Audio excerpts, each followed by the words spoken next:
100세 시대 건강친구 하루백서 시작합니다. 독성이 없는 겨우살이는 남녀노소 안심하고 섭취할 수 있습니다. 겨우살이는 다른 나무에 기생하여 자란대요. 뽕나무, 버드나무, 참나무, 자작나무, 떡갈나무, 밤나무에서 주로 기생합니다. 주로 뽕나무와 참나무에서 자란 겨우살이가 효능이 좋다고 합니다. 주로 고산지대, 습기가 많은 지방에서 잘 자라기 때문에 겨우살이를 채취하는 약초꾼들은 위험을 무릅쓰고 나무 꼭대기까지 올라가야 한대요. 겨우살이는 기생에서 사는 식물이기는 하지만 숙주에는 피해를 거의 주지 않는데 주로 수분만 숙주로부터 섭취합니다. 겨우살이가 자체적으로 탄소 동화 작용을 하여 영양분이 생성되기 때문입니다. 주로 겨울에 꽃을 피우고 열매를 맺습니다. 겨우살이의 대표적인 효능으로 항암 작용이 있는데요. 우리나라뿐만 아니라 독일, 유럽에서도 암 치료제로 사용되는데요. 민간요법에서는 겨우살이를 달인 후 복용하여 암을 치료하였다는 사례들이 종종 있습니다. 오늘은 겨우살이에 대해 알아보겠습니다. 겨우살이 효능. 첫 번째, 항암작용. 겨우살이에는 다당체, 사포닌 성분이 다량 함유되어 있는데요. 이 성분이 암세포의 성장을 막아주는데 탁월한 효과가 있어 항암 효과가 매우 뛰어납니다. 실험 결과 위암, 신장암, 폐암 등 여러 암에 효과가 있다고 합니다. 두 번째, 당뇨 예방. 많은 분들이 당뇨 증상으로 고생을 하고 있는데요. 당뇨로 고생하는 분들이 겨우살이를 넣어 끓인 차를 하루에 1잔에서 3잔 정도 꾸준하게 마셔주면 혈당 수치 상승 억제 효과가 있어서 당뇨에 도움이 됩니다. 세 번째, 고혈압 예방. 겨우살이는 고혈압 치료에도 탁월한 효과가 있다고 하는데요. 고혈압으로 인한 두통, 현기증에도 효과가 있으며 마음을 안정시키는 진정 효과도 탁월합니다. 네 번째, 신경통, 관절염.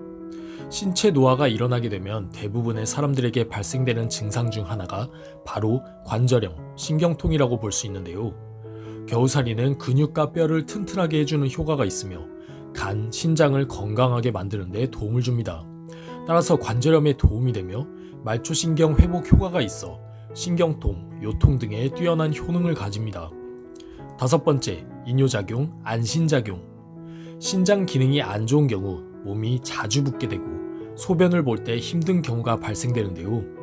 겨우살이에는 이뇨작용을 도와주는 효과가 있어서 신장 기능을 개선해 주는데 도움이 됩니다. 또한 겨우살이의 안신작용이 평소 불안함을 많이 가지는 분들에게 안정을 취하게 해주는 효과가 있습니다. 여섯 번째, 여성병, 부인병. 겨우살이에는 지혈작용이 있어서 여성의 월경, 다중이나 갖가지 출혈을 동반한 증상에 좋은 효과를 나타내는데요. 또한 임산부가 먹었을 경우 태아가 건강해지고 편안해지며 몸을 따뜻하게 만드는 효과도 있습니다.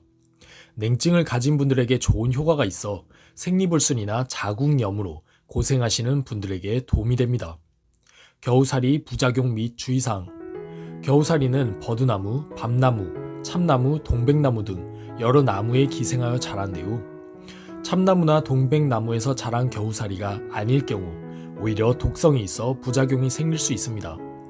체질적으로 겨우살이를 너무 많이 드시면 충혈이나 홍반, 반열, 두드러기 등의 부작용이 나타날 수 있으니 부작용이 나타나면 복용을 즉시 중단하여야 합니다. 또한 11월부터 2월 초에 채취한 겨우살이만 섭취해야 하는데 날씨가 따뜻할 때 채취한 겨우살이에 독성이 생긴다고 합니다. 대부분 겨울에 채취한 겨우살이만 판매하기 때문에 크게 걱정할 필요는 없지만 겨울 이후 구매하실 땐 겨울에 채취된 것이 맞는지 확인하고 구매하는 것이 좋겠습니다. 겨우살이차 먹는 법.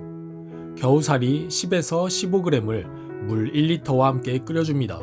끓기 시작하면 물을 약한 불로 줄여서 10에서 15분 정도 더 졸여줍니다. 끓는 시간에 따라 진한 정도가 달라지니 개인의 취향에 따라서 조절하면 됩니다. 오늘은 겨우살이의 효능과 부작용, 겨우살이차 먹는 법에 대해 알아보았습니다. 영상이 도움되셨다면 구독과 좋아요, 알림 설정 부탁드립니다. 오늘도 건강한 하루